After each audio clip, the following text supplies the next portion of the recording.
acepto la decisión que hoy tomó el Congreso de la República. En consecuencia, conformaré un nuevo gabinete en el plazo que determina la ley. Seguiremos adelante con todas las energías para afrontar esta pandemia, para recuperar el crecimiento económico, para generar un crecimiento equitativo y sostenible, fortalecer las instituciones, luchar contra la corrupción y buscar el desarrollo y bienestar de la población. No vamos a renunciar a defender los intereses de los peruanos, ni vamos a entrar en negociaciones a espaldas de la ciudadanía. La reforma universitaria no se negocia. El cálculo político que no busque el bienestar de la población no será aceptado. Los acomodos bajo intereses particulares no nos harán retroceder. Desde aquí seguiremos impulsando la reforma universitaria porque los jóvenes son presente y futuro de este país y se merecen contar con una educación de calidad. Es necesario un diálogo alturado que privilegie los intereses del Perú. No dañemos a la democracia. Por favor, no nos distraigamos con disputas políticas estériles y menos en medio de una pandemia. Estoy convencido de que vamos a superar esta crisis y conducir al país a un futuro mejor. El Perú siempre será primero. Agradezco a Pedro Cateriano por el servicio prestado al Perú y me apena profundamente que el Congreso haya negado por primera vez en 20 años y en medio de una pandemia la confianza a un gabinete formado hace menos de un mes. Esta acción no tiene precedentes. Tras negarle el voto de confianza a sus ministros, el presidente Martín Vizcarra anunció que presentará al nuevo gabinete en el plazo que establece la ley. El nombre que suena con fuerza y en plena pandemia es de Pilar Mazzetti, titular del Ministerio de Salud, quien se ganó la aprobación de muchos al revelar las cifras oficiales de fallecidos a causa del coronavirus. Además de haber asumido el mando como directora del Comando COVID-19, puesto que fue designado por el presidente Martín Vizcarra. Mazzetti no solo cuenta con experiencia en el sistema de salud, sino que también fue ministra del Interior en el gobierno de Alan García en el 2006, razón por la que tendría 2 avales fuertes para asumir la presidencia del Consejo de Ministros. Otro de los nombres que suena para presidir la PCM es el de Walter Martos, quien se encuentra al mando del Ministerio de Defensa. Incluso para algunos exministros sería la persona idónea en el cargo por su experiencia y porque siempre ha estado comprometido con el gobierno. Cabe recordar que el presidente Martín Vizcarra deberá conformar su nuevo gabinete en un plazo de 72 horas tras la negativa del voto de confianza por parte del Congreso al gabinete de Cateriano. A través de un comunicado, la mesa directiva del Congreso exhortó esta tarde al presidente de la República, Martín Vizcarra, que pueda conformar su nuevo gabinete ministerial y que considere como temas prioritarios la emergencia sanitaria y la reactivación económica. Asimismo, la notificación señala que el Pleno en determinación libre y democrática decidió no otorgar confianza. Cabe recordar que el Pleno del Congreso le negó la confianza que había solicitado el primer ministro Pedro Cateriano. Fueron 37 votos a favor, 53 en contra y 34 abstenciones. El gabinete ministerial había jurado al cargo el 15 de julio y, según la Constitución, requería el aval del Parlamento para seguir en funciones. El saliente presidente del Consejo de Ministros, Pedro Cateriano, aseguró que la negación de la confianza al gabinete ministerial desnuda intereses subalternos que buscaban frenar la reforma universitaria. En una entrevista a un medio local, Cateriano Bellido sostuvo que sin ninguna duda, un diálogo con el presidente del Congreso, Manuel Merino de Lama, evidenció un condicionamiento previo para obtener el voto de confianza. Me dijo que quería hablar urgentemente conmigo. Fui a su despacho días antes de la presentación ante el Pleno. Me dijo en privado en la oficina de la Presidencia del Congreso que no había consenso para extenderme el voto de confianza por la presencia y ratificación del ministro de Educación. Pedro Cateriano señaló que luego de la reunión con Manuel Merino informó de la situación al presidente Martín Vizcarra y quedaron en que no se someterían a esa clase de prácticas parlamentarias. Lo acontecido desnuda y muestra crudamente la acción política de los partidos que han participado en esto. Asimismo, Pedro Cateriano aclaró que ya había informado que durante su exposición de la política general iba a poner mayor énfasis en la parte económica atendiendo a un pedido del legislativo y que la parte referida al tema de la lucha contra la pandemia se iba a ampliar. Acá lo que hubo es una decisión política del Congreso que desnuda intereses subalternos para presionar y frenar la reforma universitaria. Eso es lo concreto, manifestó el ex premier. Efectivamente, sí hemos escuchado esa declaración pública que ha dado Pedro Cateriano. Yo ahí tengo varias lecturas. Una de ellas es que Manuel Merino, de un espíritu solidario, él pudo haber avisado antes al señor Pedro Cateriano sobre la correlación de fuerzas que podría haber estado pasando en el Congreso de la República.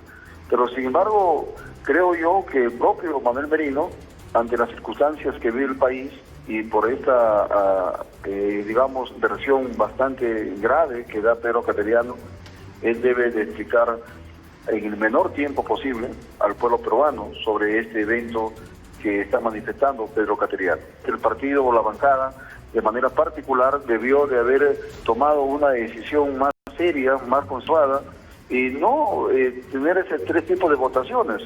Si bien es cierto, en anteriores congresos, en anteriores parlamentos también hubo, en este mismo ha habido las bancadas que hemos votado de manera distinta, pero sin embargo creo que debió aquilatarse, debió evaluarse la situación que hoy estamos viviendo y creo que sí debió haberse dado el voto de confianza.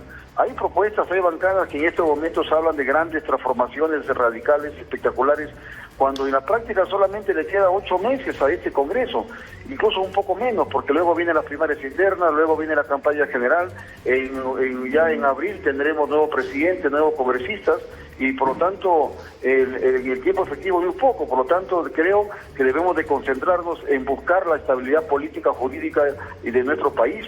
La gobernabilidad para el bicentenario es sumamente importante y por ahí debemos de apostar todos. Incluso hay un marco muy interesante que es el Acuerdo Nacional gestado por todos los peruanos para garantizar la gobernabilidad de nuestra patria. Debería ser una persona que busque consenso, que sea, por supuesto, hombre de confianza del propio presidente de la República, que dé un mensaje claro y de manera también coherente, que ambos piensen igual, que en el entendido que el jefe de Estado da las políticas, los objetivos y el gabinete encabezado por el premier o el presidente del Consejo de Ministros, Cateriano, por supuesto, que es un demócrata, pero sin embargo creo que en el mensaje que dio el día lunes, entre lunes y martes, ante la representación nacional, fue muy largo, fue un poco difuso y eso creo que generó cierta confusión, porque al final fíjate que solamente quedó en la retina y en la memoria de todos los peruanos que él solamente apostaba por la minería, o por lo menos eso intentaron hacer notar los congresistas de la República.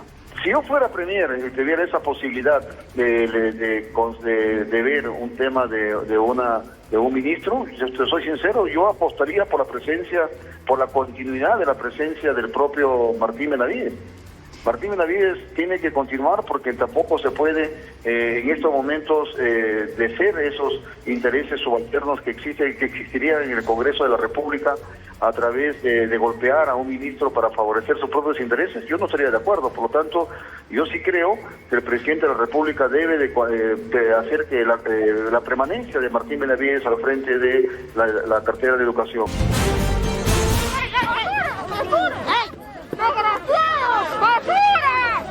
Tras golpes y empujones fue clausurado el local de la empresa Ronco Perú de la cuadra 3 de la avenida Iquitos en La Victoria.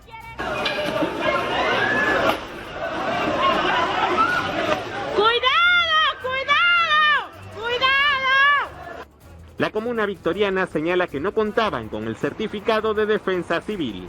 Ellos se encuentran sin cumplir con las condiciones de seguridad ya desde enero. El gerente señaló que desde ese mes pidieron la presencia de un inspector. Desde el 21 de enero que hemos solicitado pagando 2.200 soles. A esta carta nunca le dieron respuesta, nunca vinieron. Conjuntamente a esto ellos tenían que haber presentado su cronograma para poder subsanar todas las observaciones que tenían en temas de seguridad. La empresa venía arrastrando una serie de observaciones, según el subgerente de fiscalización. A pesar de todo, Ronco Perú abrió sus puertas el 16 de julio y fue clausurado temporalmente por no cumplir con las condiciones de seguridad. ¿Solo por una inspección te puede clausurar un local? Al clausurarlos, ellos han abierto cumpliendo desacato, por lo cual hemos hecho ahora hoy el tapeo. La administración asegura cumplir con todos los protocolos del Ministerio de Salud y del Ministerio de Transportes. Sin embargo, deberán subsanar las observaciones en materia de seguridad al 100% para gestionar su reapertura.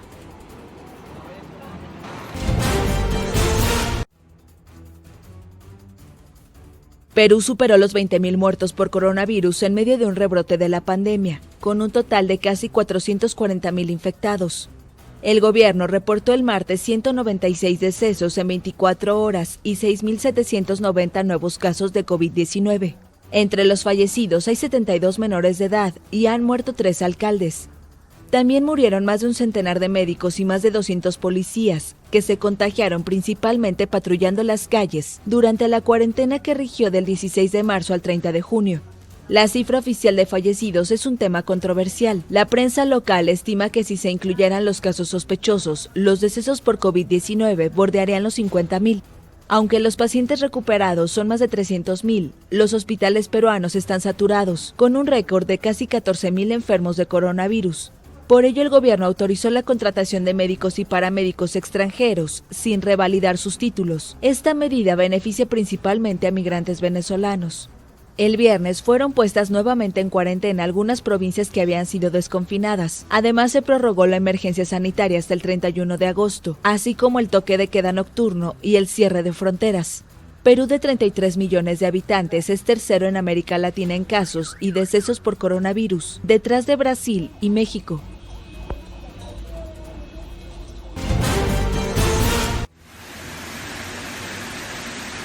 La tormenta tropical Isaías barría el miércoles la costa este de Estados Unidos con fuertes vientos y lluvias.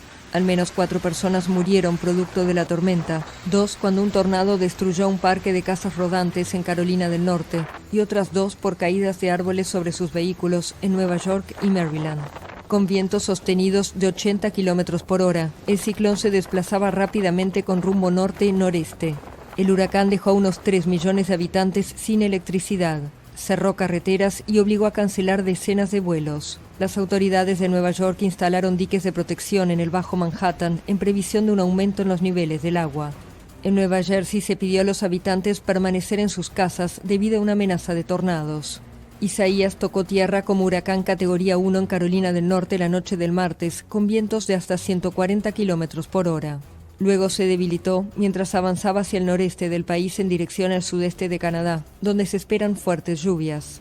Antes de llegar a Estados Unidos, Isaías pasó como huracán por el Caribe, dejando a una mujer muerta en Puerto Rico. Provocó además daños menores en República Dominicana y Bahamas.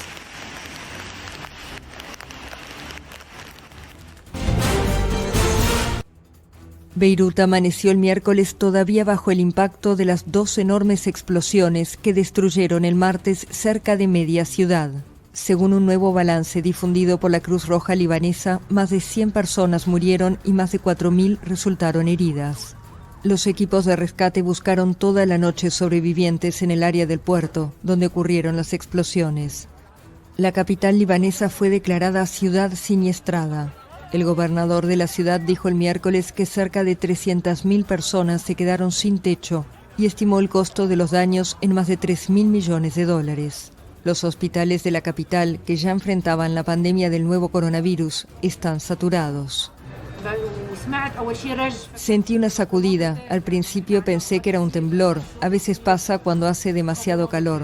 Cuando intenté esconderme tuve la sensación de ser proyectada en el aire y un montón de vidrios cayeron sobre mí. Todo el mundo gritaba y nos escondimos bajo las escaleras. Tenía sangre. No sabía qué había provocado eso, si era un ataque aéreo. La primera explosión tuvo lugar el martes en torno a las 18 horas. La siguió otra muy potente, que provocó una gigantesca nube de hongo en el cielo. Los edificios temblaron y las ventanas se rompieron a varios kilómetros a la redonda. Nunca hemos visto algo así en nuestras vidas. Es difícil y es impactante y aterrador. Tomé todo, después de toda la destrucción, busqué a mi familia y los reuní, y salí al balcón a mirar. Fue una masacre, una masacre, una masacre. Vi gente gritando, vi gente cubierta de sangre, casas destruidas, cristales rotos, las calles. Parecía un tsunami, Hiroshima. No tenía idea, no podía entender lo que estaba pasando. El primer ministro Hassan Diab decretó para este miércoles un día de duelo nacional y prometió que los responsables rendirán cuentas. El gobierno apunta a un cargamento de nitrato de amonio almacenado en el puerto sin medidas de precaución. La tragedia se produce en un momento en el que el Líbano atraviesa su peor crisis económica en décadas, marcada por una depreciación inédita de la moneda, hiperinflación y despidos masivos. El gobernador de Beirut, Marwan Aboud, rompió en llanto durante una entrevista en vivo al llegar a la zona de la catástrofe registrada por estas explosiones. Lo vemos ahí muy conmocionado, calificó lo sucedido como un desastre nacional parecido al de Hiroshima y Nagasaki en Japón, otro episodio terrible de la historia, que por cierto hoy cumple 75 años y que puso punto final a la Segunda Guerra Mundial. Una catástrofe nacional realmente. Bueno, el gobernador también lamentó la muerte de 10 bomberos que trabajaban para apagar el incendio que precisamente precedió a esta terrible explosión.